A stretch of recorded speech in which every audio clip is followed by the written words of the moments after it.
Olá, boa noite, muito boa noite a todos, sejam bem-vindos. Esse é o programa Fórum 21, programa que vai ao ar pela revista Fórum, Twitter, Facebook, YouTube, de terças, quartas e quintas-feiras, comigo, Ivan Longo, aqui diretamente de São Paulo, sempre com convidados especiais, debatendo assuntos de política do dia, debatendo assuntos importantes que permeiam a política nacional. Hoje o nosso programa vai ser um pouquinho diferente, nós estamos acostumados aqui, quem nos assiste está acostumado a sempre ver um entrevistado, ou no máximo dois. Hoje nós estamos com 3 pessoas aqui na nossa chamada, em São Paulo, no Rio de Janeiro, estamos fazendo um grande hub, aí as 3 pessoas são lideranças estudantis, estão completamente inseridas aí na mobilização dos estudantes, na área da educação, que é o que a gente vai procurar fazer hoje, discutir essa pauta e essa mobilização. Eu acredito que quem segue a Fórum, quem nos lê, já deve estar sabendo que hoje rolou uma greve nacional da educação, né? Uma greve de 48 horas que começou ontem, na verdade. Essa greve foi chamada pela União Nacional dos Estudantes, por outras entidades e também por trabalhadores, né? A Frente Brasil Popular, a Federação Única dos Petroleiros, inúmeras entidades de trabalhadores se juntaram aos estudantes nessa quinta-feira, dia 3 de outubro, e saíram às ruas em defesa da educação, contra os cortes do atual governo, contra o desmonte que vem sendo promovido na área da educação e também em defesa da soberania nacional, né? É uma pauta muito ligada aos trabalhadores, mas que também tem um ponto ali de convergência com o setor da educação. E a gente vai procurar discutir um pouquinho isso aqui hoje com as 3 pessoas que estão aqui conosco. Eu estou com a Hélida, com o Daniel e com a Júlia. Depois cada um vai se apresentar bonitinho aí para todo mundo.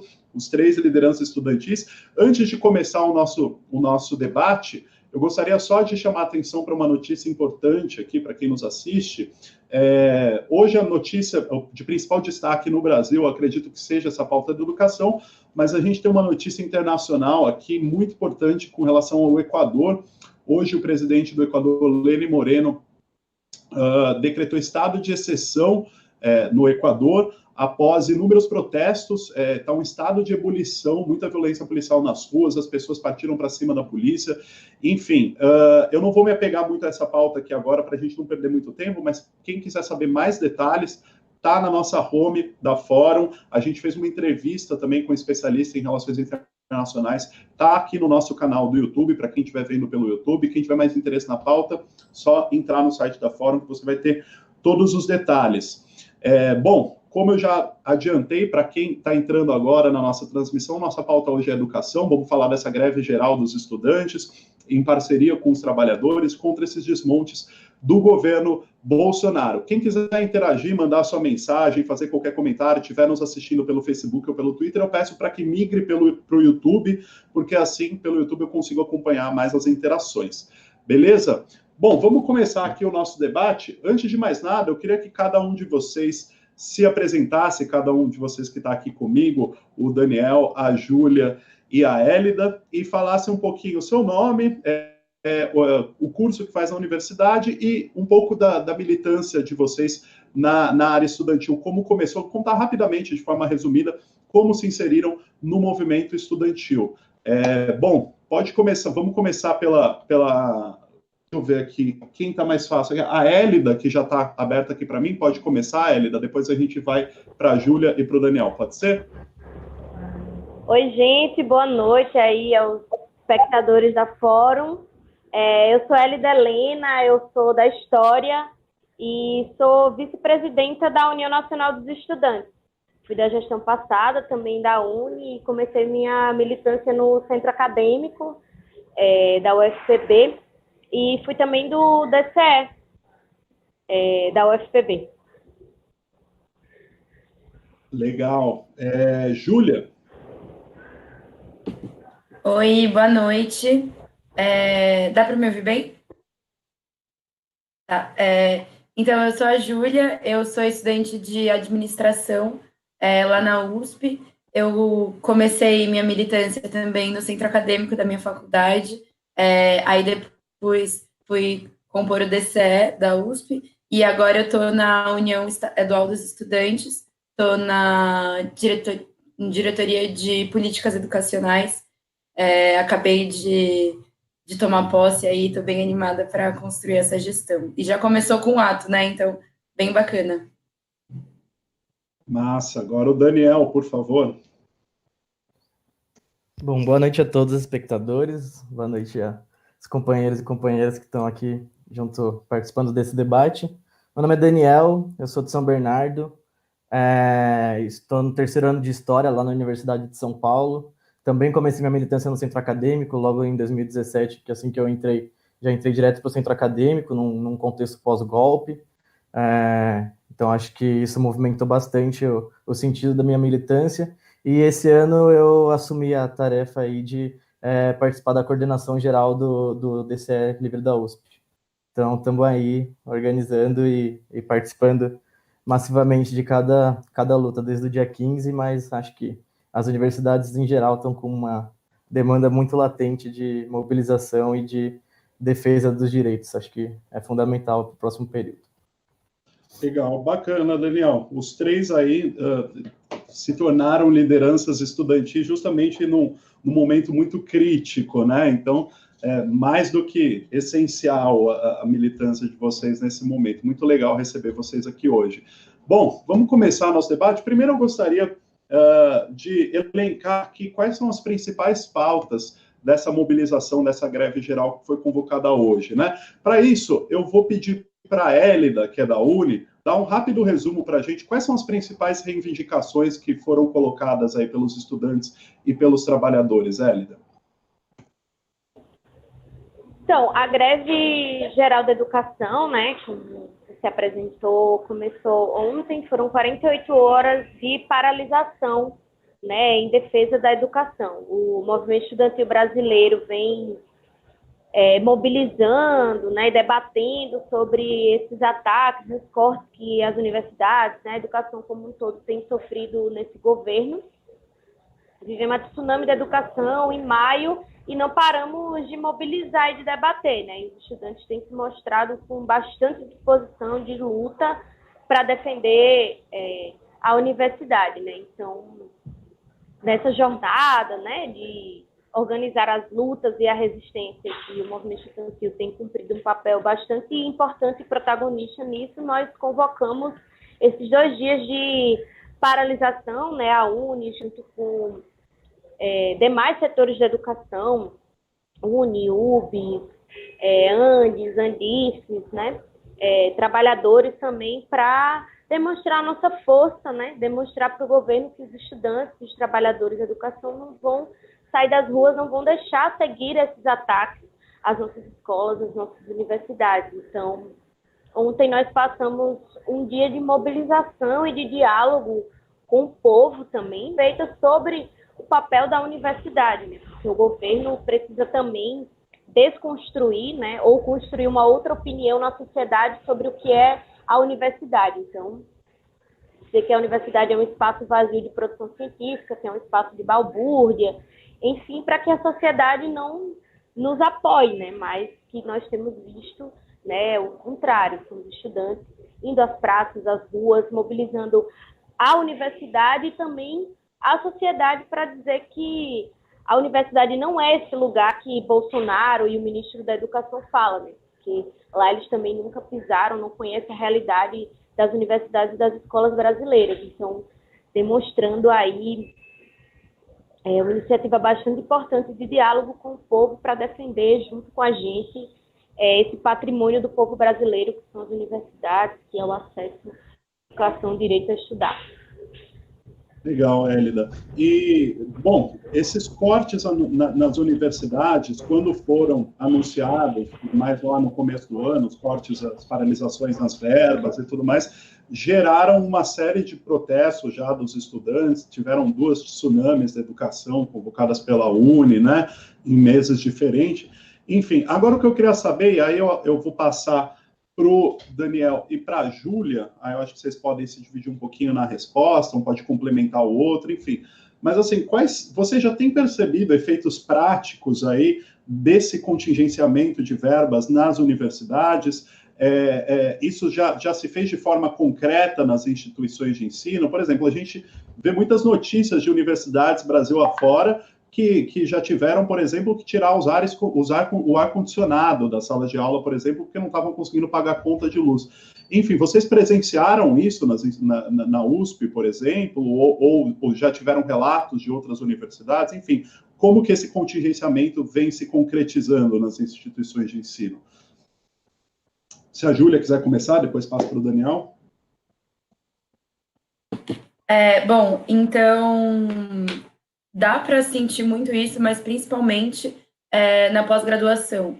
Então, mas ainda não algo tão perene, mas muitos estudantes de pós-graduação relatam que já ficaram um tempo sem receber bolsa, recebe bolsa um mês, e aí o governo também deu umas recuadas nisso. Então, a gente percebe muito esse movimento do governo ter alguns recuos. Então, de ter ameaçado, depois falar que vai cortar outra coisa. Então, a situação ainda está um pouco...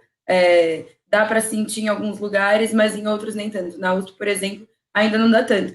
Mas eu acho que é fundamental nesse momento que a gente está vivendo, que é de fortalecer as entidades de base que nós temos, que são o nosso instrumento de luta, né, de verdade. Então, agora que a gente vai, nesse final de semana, aqui em São Paulo, vai ter o Congresso da Unesp, que tem como uma das principais pautas a refundação do DCE. Então, os estudantes agora precisam procurar quais são os seus instrumentos de luta, porque é só na rua, é só fazendo frente a esse governo que a gente vai conseguir que eles recuem cada vez mais, só com esse tipo de articulação. Então, eu acho que isso é o principal. A gente já viu que é um governo que, apesar de ameaçar muito, tem alguns recuos. Então, isso também dá alguma esperança para a gente, né? E aí, acho que isso é muito importante. Sim. Daniel, se quiser complementar. Não, eu queria complementar no sentido de que essa questão de financiamento, do debate sobre financiamento, não é de hoje, assim, e acho que na ótica das universidades públicas, esse projeto neoliberal que vem se colocando desde o período do golpe, enfim, e que talvez tenha a maior expressão hoje em termos das estaduais aqui de São Paulo, na CPI das universidades que está acontecendo e que tem como principal intuito a privatização das universidades, talvez a gente não sinta diretamente com o governo que tem atacado principalmente as federais, com o Futurice agora também, mas além da pós-graduação, que na nossa universidade também já foi atingido diretamente, é um setor que vem se mobilizando cada vez mais, com assembleias e movimentações cada vez mais cheias, e hoje mesmo eles levaram vários blocos de vários institutos, muito, muito importante para a nossa mobilização lá da universidade, mas que, sabendo que é um projeto que não é de hoje, a gente já sente há alguns anos isso acontecendo, assim. Na nossa faculdade lá na FELESH de Humanas, a gente tem um déficit de professores. No meu curso de História, tem 13 professores a menos para o curso ele funcionar plenamente, assim. Então, tem salas lotadas. Para além disso, na terceirização do serviço da universidade. Então, de fato um projeto que vem se colocando, assim, com o maior intuito de falar que a universidade pública possui uma má gestão financeira e, a partir dela, se privatizar. E utilizar o Futurice e isso que está acontecendo em cima das universidades federais como justificativa para implementar um projeto paralelo em cima das universidades estaduais. Pelo menos aqui no âmbito de São Paulo é nesse sentido. Então, acho que talvez a gente não sinta diretamente esse ataque, mas indiretamente ele já vem sendo colocado há algum tempo, assim. Legal, Daniel. Agora, um outro ponto aí de reivindicação que está presente nessa mobilização que eu gostaria de discutir um pouco com vocês é a questão do projeto Futurice, né, que foi apresentado pelo ministro Abraham Weintraub, que gerou muita polêmica e tudo mais. Como vocês avaliaram a apresentação desse projeto e quais que vocês consideram que possam ser as consequências práticas desse projeto Futurice? Porque eles usam uma justificativa de que eles vão terceirizar alguns serviços aqui, acolá, mas, assim, a impressão que passa é que isso é para criar um terreno para uma futura privatização total das universidades mesmo, né? Qual que é a avaliação de vocês? Quais vocês acreditam que vão ser as consequências caso esse projeto Futurice avance? Pode começar pela Hélida, que foi a que falou anteriormente, depois a gente passa para os seguintes. Então, o Futurice, ele está localizado um pouco nesse elemento mais geral até da conjuntura e do que significa o governo Bolsonaro, né? Que é um governo neoliberal, que tem uma agenda aí de privatizações, de entrega das riquezas, né, do nosso país para o capital, para o mercado estrangeiro, né? Então, numa crise econômica que vive o mundo, a educação, ela fica visada também para ser um novo nicho de mercado, de exploração, de lucro, né? Então, para nós, o Futurice está localizado nesse contexto geral. E ele, enfim, primeiro que visa, né, ali no seu pré-projeto, né, que foi apresentado, ele visa tirar a capacidade do movimento estudantil e do movimento docente de mobilização e da construção de um conhecimento crítico na universidade, como a própria desestruturação da universidade pública hoje, né, de ensino, pesquisa, extensão a serviço das demandas do povo brasileiro, né? Então, retirar essa capacidade da universidade de pensar os problemas também do nosso país, enfim, né, de se desenvolver, porque um país desenvolvido é um país que não vai se submeter, né, aos interesses de outras nações, né? Então, como isso vai de encontro ao que é o projeto de país hoje que Bolsonaro quer implementar para o Brasil. Então, sendo a universidade, né, por suas características também aqui na América Latina, é uma questão também estratégica, né, para, enfim, o desenvolvimento e a transformação social. Então, para eles é fundamental, né, atacar a universidade. Então, cortes, como eu falei, né, tem essa coisa dos cortes, do ponto de vista também ideológico. Então, é preciso minar a universidade em futuro, e que é um pouco esse sentido, quebrar, né, impedir, né, o desenvolvimento dessa concepção de universidade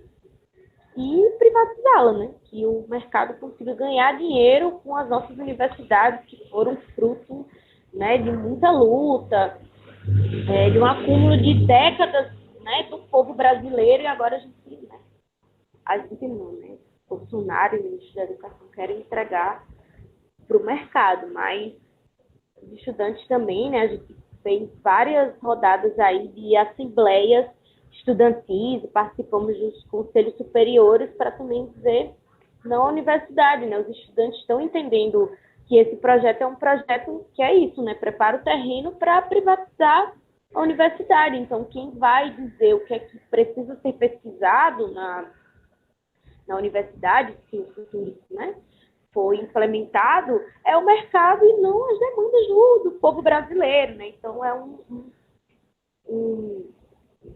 projeto que quebra também a autonomia universitária. Ele propõe, né, que seja gerido aí via OS, que vão defender os seus próprios interesses, né? Então, e até as outras estruturas da universidade vão poder ser utilizadas, né, pelo mercado. Então, laboratórios, tudo que foi construído com o dinheiro do povo brasileiro estará a serviço do mercado e não no nosso país, né? Então, a resistência precisa ser forte, né? Os estudantes têm se mobilizado, têm se preparado. Diversas universidades já aprovaram, aliás, já reprovaram, né, o futuro em seus conselhos superiores, várias assembleias estudantis.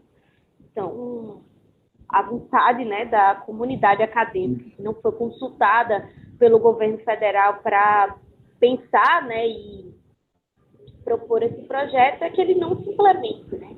Isso é também, para eles apresentam que é uma resposta à crise financeira que as universidades apresentam, mas que eles não falam, que eles ocultam ao povo, é que eles criaram essa crise nas universidades quando aprovaram a emenda 95, né, que limita o teto de investimentos nas áreas sociais. Então, e o próprio presidente hoje, Bolsonaro, votou a favor dessa emenda. Então, eles estão querendo, né, propor uma alternativa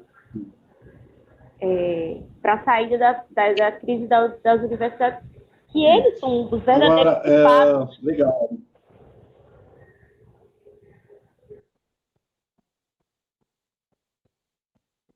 Sim, sim. É, isso sem contar, né, Elisa, você citou esse projeto de privatização, isso no ensino superior, né? Agora no ensino médio, no ensino fundamental, né? Agora estão com um projeto de escolas militares, né? Já, um monte de estado já está aderindo, né? Ou seja, é um pacote completo, né? Não é só no ensino superior, né? Eles entregam o ensino superior para iniciativa privada e o ensino fundamental, o ensino médio para os militares, né? O Estado basicamente abrindo mão da educação.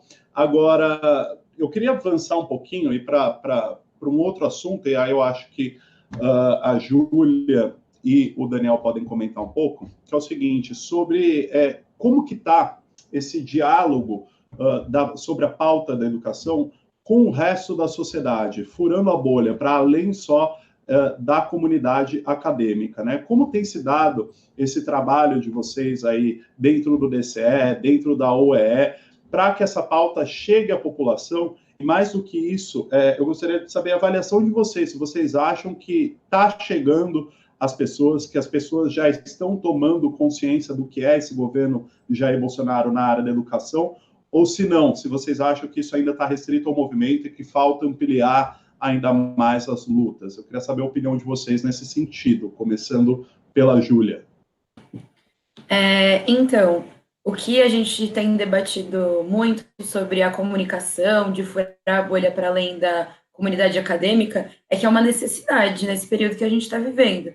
Porque o governo, ele só implementa essas medidas e tem uma parte da população que apoia, porque não vê na universidade pública, na universidade que depois das cotas, depois de todos os programas de maior ingresso que a população pobre conseguiu entrar na universidade pública, a população não vê como algo que seja importante, que impacte no dia a dia. Então, a comunicação e a importância, mostrar para a população que a universidade pública, que a pesquisa é importante, é uma necessidade, porque isso é que vai conseguir preservar a universidade e o ensino público. Eu acho que, em primeiro lugar, é isso. E aí, nós que somos do movimento estudantil, temos que dialogar tanto com a sociedade, então, furar a bolha. Essa paralisação de 48 horas da educação, ela vem muito nesse sentido. Então, o primeiro dia, a orientação era que fossem feitas aulas públicas, que fossem espaços com bastante circulação, de jeito que a gente conversasse com as pessoas que estavam passando nas praças, em terminais de ônibus, e que a gente conseguisse levar isso para fora mesmo.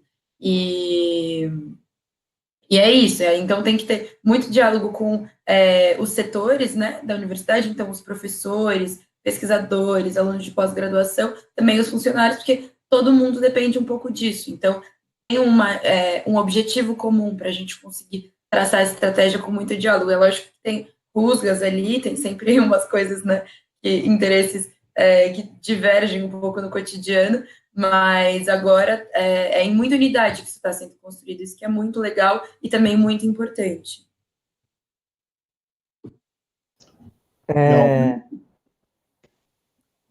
Então, acho que esse, na verdade, é um grande desafio que surge junto com a universidade pública, né? Que é estourar a bolha e colocar a universidade, de fato, como um espaço a serviço da população e que as pessoas enxerguem isso. Eu acho que, a partir do momento que a educação se tornou um dos principais centros do debate na conjuntura nacional, no nosso cenário político, isso, de fato, aproxima as pessoas na defesa das instituições de ensino de forma geral. Mas eu acho que existe um grande desafio hoje, e principalmente para as universidades públicas que ficam na sua própria bolha, que é, com o que tem sido colocado, com o aumento do desemprego, com a discussão sobre o financiamento, a universidade ela vem perdendo o sentido de ser, de fato, uma porta de entrada para o mundo do trabalho, um espaço de esperança e de mudança de vida, assim. E acho que esse é um dos principais pontos que a universidade precisa aprender a explorar também como um todo, assim. A gente tem muita coisa lá dentro sendo produzida e a gente tem muita coisa sendo pensada para como que a gente vai fazer esse diálogo com a população. Mas eu acho que também é preciso um movimento de que a gente entenda que a universidade é um espaço que vai, de fato, mudar a vida das pessoas. O jovem que está na periferia, o jovem que precisa trabalhar enquanto faz o colégio mesmo, ele precisa ter as possibilidades de pensar na universidade como um modo de transformação na vida dele, assim. E para isso a gente precisa lutar lá dentro para que a universidade consiga criar esses meios, assim. E acho que a gente não vai conseguir fazer isso se a população não estiver do nosso lado. Então é preciso que a gente consiga casar esse movimento de defesa das universidades trazendo em conjunto a população no sentido de um espaço de espaço de desenvolvimento da soberania nacional, de públicas, de muita pesquisa e entendimento da sociedade, mas também é um espaço de transformação da vida das pessoas, seja de condição social, principalmente de condição social, de classe social, assim. Então, ser uma porta de entrada para um mundo, para oportunidades, assim, a maior porta de entrada para oportunidades, e acho que é isso que a gente precisa desenvolver daqui para frente. Sim, bacana. E o Daniel tocou num ponto aí falando de mercado de trabalho, e aí isso me lembra, inclusive, a articulação para essa greve geral de hoje foi feita junto também com várias entidades de trabalhadores, né? Não foi uma mobilização somente dos estudantes. A Federação Única dos Petroleiros hoje fez ato no Rio de Janeiro em frente à Petrobras, hoje, inclusive, é aniversário da Petrobras. Para quem não sabe, né, a convocatória do ato é pela educação e pela soberania nacional. Por isso, trabalhadores petroleiros da FUP, né, saíram às ruas na mobilização também. A Frente Brasil Popular, que reúne outras entidades de trabalhadores, apoiou a mobilização. A Central Única dos Trabalhadores, a CUT, também apoiou a mobilização dos estudantes. Enfim, nesse sentido, eu pergunto para vocês, qual que é a importância de ampliar a pauta e os estudantes não ficarem presos só à pauta das universidades, ou os petroleiros não ficarem só na pauta da soberania nacional, ou enfim, qual que é a importância de essas categorias, dos estudantes, dos trabalhadores, se unirem em um momento como esse? Em que momento a pauta dos estudantes e a dos trabalhadores convergem em si e somam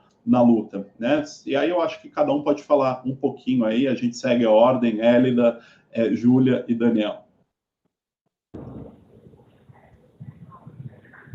Hoje a gente, isso, né? A gente somou também a mobilização da educação ao tema da soberania nacional, né? Casando aí também com o dia do aniversário da Petrobras, né? Que está completando hoje 66 anos e que foi fruto também de muita luta da sociedade brasileira e que também, né, para fazer jus a sua história de luta, também povo na rua para defender esse estatal que é fundamental, né? Enfim, quando a gente vai pensar o debate da educação, é fundamental também a conjunção desses dois debates, né, da soberania nacional com a educação, né? A gente viveu um momento de uma luta histórica para o movimento estudantil brasileiro, que foi os 10% do PIB para a educação, e a implementação do Plano Nacional de Educação, que ia visar o avanço de várias políticas educacionais em todas as esferas da educação, né? Da educação infantil à pós-graduação, e que isso seria possível, né, a partir ali também dos royalties do pré-sal para a educação. Então, é um debate que está muito imbricado, né? Então, é também uma empresa que produz muita tecnologia e que produz emprego, enfim, né?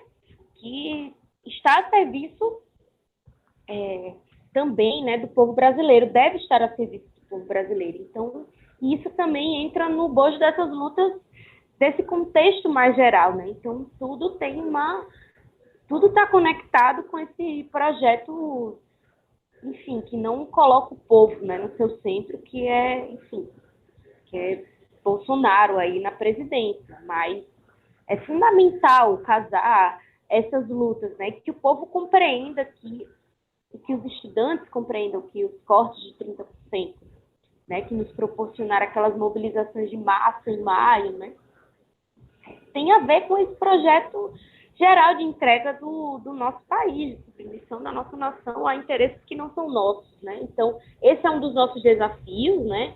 E óbvio que a educação, na história de lutas do Brasil, né, teve muita capacidade de mobilizar a juventude, não só agora em 2019, mas quando a gente volta o nosso olhar para a história, a gente vê que em outros momentos também mobilizou muita gente nas ruas. Então, como é que a gente também consegue linkar isso às lutas, né, dos trabalhadores, enfim, a outras pautas que interessam ao Brasil, né, assim, como a educação, né, a defesa da educação tem que ser de todo o povo brasileiro, não só do movimento estudantil, não só, né, da UNE, mas também da FUP, da PUT, do povo, tantos outros sindicatos, partidos, das forças populares e progressistas, né? Então é um dos nossos desafios conseguir fazer esse link, né, que é os ataques mais específicos da educação com os ataques gerais que a classe trabalhadora brasileira hoje vem sofrendo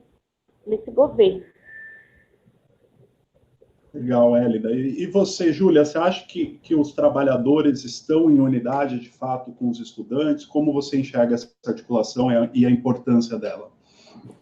Então, eu acho que para esse ato, a palavra-chave realmente é soberania nacional, porque a educação é algo que é muito importante para um país se tornar soberano, então a população de fato se emancipa quando ela consegue estudo, o estudo representa esperança para o jovem que é da periferia, que é mais pobre, e a soberania nacional que a Petrobras representa é histórica, né? Eu acho que desde o surgimento da Petrobras, então, ter autonomia tecnológica, ter autonomia energética, é tudo muito importante, e também a Petrobras, ela representa e representou nos últimos anos um contingente de emprego muito importante. Então, um monte de engenheiro que estava saindo da universidade tinha para onde ir. Então, e os avanços que significaram até a gente conseguir explorar o pré-sal e tudo mais. Então, acho que a soberania nacional é uma coisa que consegue abarcar esses dois temas de maneira muito completa. Mas para falar um pouco de como a mobilização foi puxada aqui em São Paulo, um sindicato que apoiou bastante foi a POSP, que é dos professores de Escola Pública do Estado. Então, é uma luta que...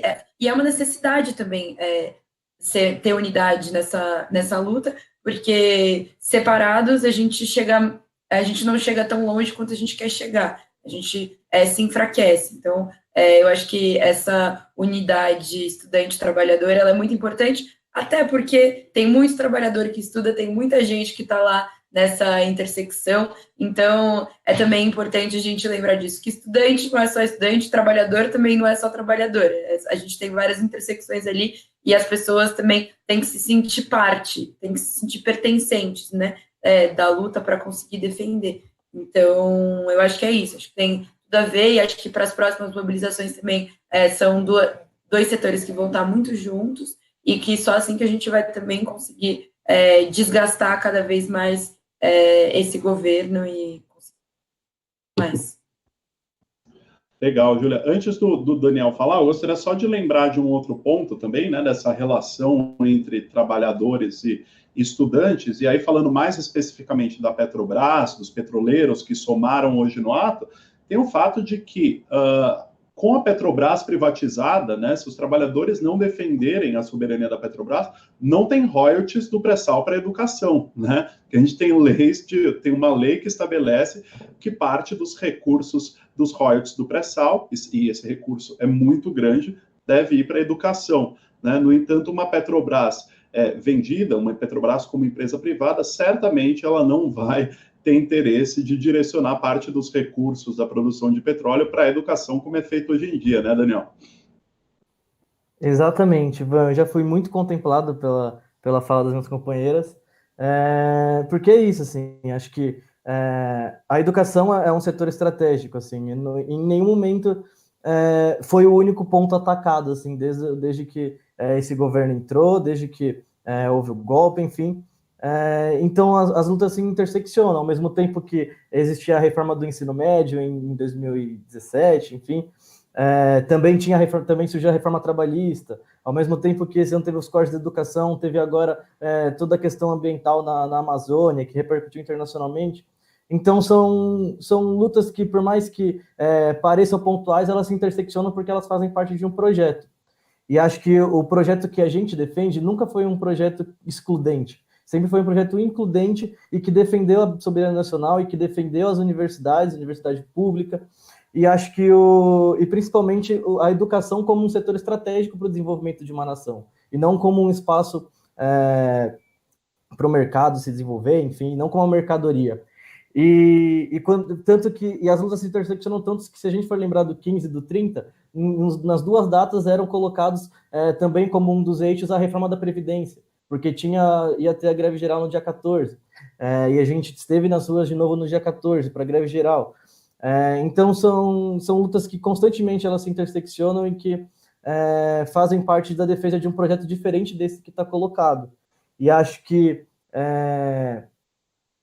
não, acho que é basicamente isso. Acho que a história da Petrobras também, a defesa da Petrobras sempre esteve muito vinculada com a luta estudantil, a luta da UNE no que foi o Petróleo é Nosso, tudo isso coloca sempre como a educação e a soberania nacional, a Petrobras, as estatais estão no centro do debate e são essenciais para o projeto de nação que a gente defende, para um projeto inclusivo, para um projeto não privatista, enfim. Legal, Daniel. Bom, eu sei que a gente já passou um pouquinho, mas eu tenho uma última perguntinha que, na verdade, é mais uma provocação aí para vocês. Eu quero saber o que vocês acham sobre. Porque é o seguinte, na semana passada, eu entrevistei aqui, e isso vai de encontro também com isso que eu estou falando, de como os estudantes podem se articular com outros setores e mobilizar. E aí, nesse sentido, semana passada, eu conversei aqui com o ex-senador Lindbergh Farias, do PT, né? E o Lindbergh, ele foi presidente da UNE, né? Na época lá do Fora Collor, em 1992, né? Tá? E esses dias fez até aniversário, as primeiras manifestações da UNE contra o Collor. E ele falou algo para mim nesse sentido. Isso, isso não é um entendimento geral dentro do PT e nem dentro do movimento estudantil, isso é uma opinião dele, né, que diverge de muita gente. Mas ele disse lá, ele lembrou desses movimentos da UNE na década de 90 e ele disse ali que quando a UNE finalmente encampou a palavra-chave do Fora Collor, aí as ruas começaram a encher, as mobilizações cresceram e se criou todo um ambiente que possibilitasse a queda do Collor lá na época. Ele explicando que no começo a UNE ia para as ruas com pautas específicas e tudo mais, só que eles não conseguiam atingir em cheio ali a sociedade. Quando eles levantaram a bandeira do Fora Collor, agregou um monte de setores e se criou todo um clamor popular pela queda do Collor. E agora ele fala, isso é a opinião do Lindbergh, eu queria saber de vocês, ele fala que já está chegando o momento dos movimentos, do setor estudantil, dos trabalhadores, começar a pensar num fora Bolsonaro, não ficar só nos recuos, não ficar só nas pautas específicas, porque ele acredita que já está um governo insustentável, né, um governo de total destruição, né, um governo que vem atacando inúmeras áreas. E, assim, muita gente que votou no Bolsonaro já está arrependida, a gente está vendo aí uma inversão de cenário onde só o núcleo duro bolsonarista, ali, mais radical, sustenta esse governo, né? Então, tem muitas pessoas aí a serem conquistadas, né? Então, o que eu pergunto para vocês vocês acham que os estudantes podem ter força, esse setor da educação, para criar um movimento massivo contra esse governo, e até mesmo chegar ao ponto de pedir a queda do presidente? O que vocês acham sobre isso? A gente pode seguir a ordem, começar pela Hélida, e depois ir para a Júlia e para o Daniel. Se vocês puderem ser um pouquinho mais concisos, só para a gente não espalhar tanto, mas eu queria terminar com essa provocaçãozinha aí. Aí ele faz a pergunta mais complexa e quer que a gente seja mais rápido. Não, é isso, não é um consenso ainda, mas acho que é algo que a gente vai precisar refletir sobre, né, as táticas aí do próximo período, mas obviamente que os estudantes hoje representam um elo de resistência fundamental para nos tirar do patamar que nós estamos hoje. Então, acho que teremos força, sim, para derrubar o governo, não sei se isso vai ser agora ou se vai demorar um pouco mais, enfim, né? Tem que ir também testando a temperatura aí da luta do próximo período, né? E acho que nesse sentido, enfim, as mobilizações que já foram construídas cumpriram um papel, né? O governo vem caindo aí em sua popularidade, e isso também é fruto da luta do movimento estudantil brasileiro, da luta em defesa da educação, na verdade, que é para além do movimento estudantil. Então, acho que isso está aí no radar, obviamente, como precisar, né? E testando, mas que, por hora, ainda não é a palavra mais consensual. Um debate também ainda a ser enfrentado por nós. Eu fiquei bastante curiosa para ver essa entrevista, na verdade. Eu não sabia que o Lindbergh tinha conversado com você. Eu acabei não falando isso na apresentação, mas eu sou militante do PT também, milito na JPT, na Juventude, e eu acho que eu tenho que discordar um pouco do Lindbergh. Eu não tenho tanta certeza, assim, eu acho que a gente nunca pode deixar de fazer esse debate, a gente nunca pode descartar, mas eu acho que é isso, a gente ainda tem muito que avançar. Eu acho que o debate da educação, apesar de ser uma pauta que é específica, ele também é capaz, sim, de congregar vários setores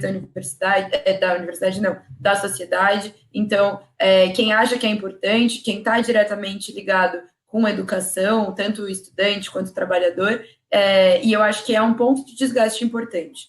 Outro ponto de desgaste importante é a questão ambiental. Então, muito estudante saiu na rua para defender a Amazônia, para ser contra as queimadas, e é uma coisa que agora deu uma esfriada, mas que eu acho que também é um ponto de desgaste importante. Mas é isso, acho que a gente não pode se furtar de nenhum debate, nunca, mas eu vejo que a gente tem que também construir a mobilização popular, construir a base para a gente também conseguir construir uma campanha forte, a gente também tirar o Bolsonaro do voto. Eu acho que tem muita coisa vai acontecer até lá, e é por isso que eu acho que a gente não tem que se furtar desses debates, mas por enquanto, agora em outubro, eu acho que fica um pouco assim com o fora Bolsonaro.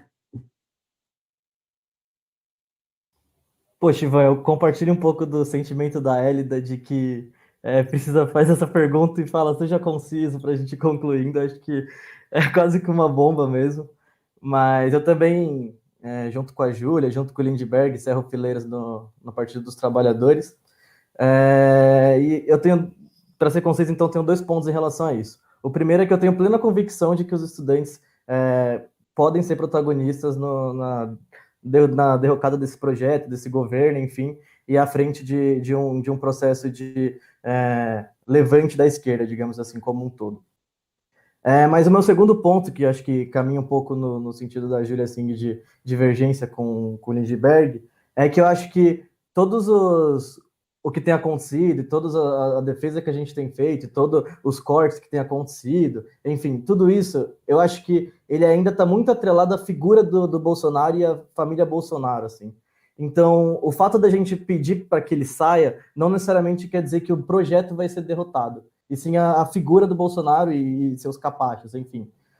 E não necessariamente o que tem se colocado. Então, todo o desmantelamento das instituições, o fortalecimento das instituições militares nos espaços de democráticos, enfim, acho que tudo isso é um projeto que não necessariamente está sendo tipo, vinculado em conjunto com tipo, de toda a narrativa que tem se desenvolvido, assim. E acho que para isso, para a gente colocar o fora Bolsonaro no centro do debate, a gente tem que, pelo menos, esperar mais uns 2 anos e falar isso quando tiver prestes a eleição para a gente eleger o próximo presidente. Sim, pois é. Não, eu sei que a gente tem um tempo curto, eu coloquei justamente para ficar no ar aqui, né? Alguma reflexão para a gente depois. Não é também uma pauta que eu concordo 100%, a gente campar agora, né? O fora Bolsonaro em si, eu acho que tem algumas outras prioridades, mas é uma provocação a ser feita, né? Depois, para quem tiver curiosidade, eu mando essa entrevista que a gente fez aqui com o Lindbergh, eu mando aí para vocês lerem depois, mas ficou bem interessante. O que ele coloca, na verdade, é que é o seguinte, é que ano que vem, 2020, é ano eleitoral, querendo ou não, vão ter eleições de município, né? E sempre quando se entra em anos eleitorais, debates sobre o governo, sobre cargos eletivos, ficam ainda mais intensos, né? Então ele faz essa leitura de que, inevitavelmente, a gente vai acabar discutindo fora Bolsonaro ou fica o Bolsonaro até o ano que vem. Enfim, ele faz essa provocação, e é a que eu deixo para vocês aqui também. Depois eu mando a entrevista para todo mundo ler. Enfim, mas a conversa foi muito interessante, agradeço muito a participação de vocês três aqui hoje, agradeço a todos os leitores. Claro, manda ver, você está com o microfone desligado, Daniel. Sim, posso falar uma última coisa rapidinho? Porque eu estudei num colégio particular, enfim, a vida toda, lá em São Bernardo. Hoje eu estou aqui em São Paulo por causa da universidade, e teve um caso que aconteceu no meu colégio, que foi, enfim, uma estudante levou uma facada de um menino lá, e, enfim, isso reverberou por uma série de redes sociais, da Atena foi lá, juntou polícia, enfim.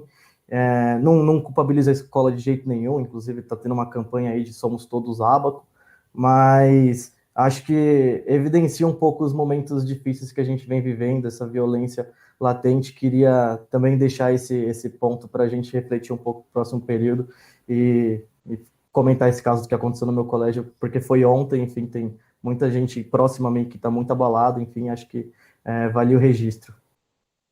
Com certeza, né? Inclusive, eu não estava sabendo, não sei se a gente chegou a noticiar na Fora, eu vou até precisar depois, qual que é o nome do colégio?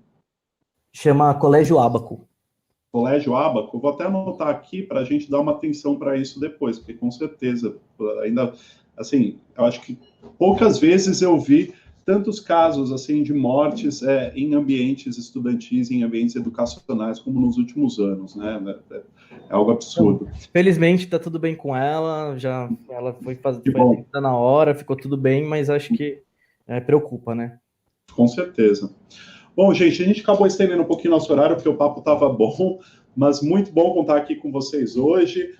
Desejo muita força para vocês aí no próximo período. Tudo que precisarem contar com a Fórum, para divulgação, para matéria, a gente está sempre do lado dos movimentos, do lado dos estudantes e do lado dos trabalhadores. Mais uma vez, fica meu agradecimento aqui e até uma próxima oportunidade, pessoal. Valeu. Beleza, valeu. Tchau, tchau, gente. Deixo um abraço especial aqui também para todos os leitores da Fórum que acompanharam essa nossa transmissão. O Fórum 21 volta na próxima terça-feira, sempre às 21, comigo aqui, Ivan Longo, sempre de São Paulo. Amanhã às 11h30 tem Fórum 11h30 e tem Fórum Sindical à noite também, comigo também apresentando. Vocês vão ainda ver minha cara mais um tempo aqui, porque eu apresento o Fórum 21 e o Sindical. Então amanhã eu estou de volta e terça-feira com o Fórum 21 novamente. Para quem não é inscrito no nosso canal ainda, peço que se inscreva, assine as notificações, aperte o sininho e receba todos os alertas de programas, e assim você ajuda a fortalecer o nosso debate político, o nosso hub de mídia alternativa. Boa noite a todos, até amanhã. Tchau, tchau.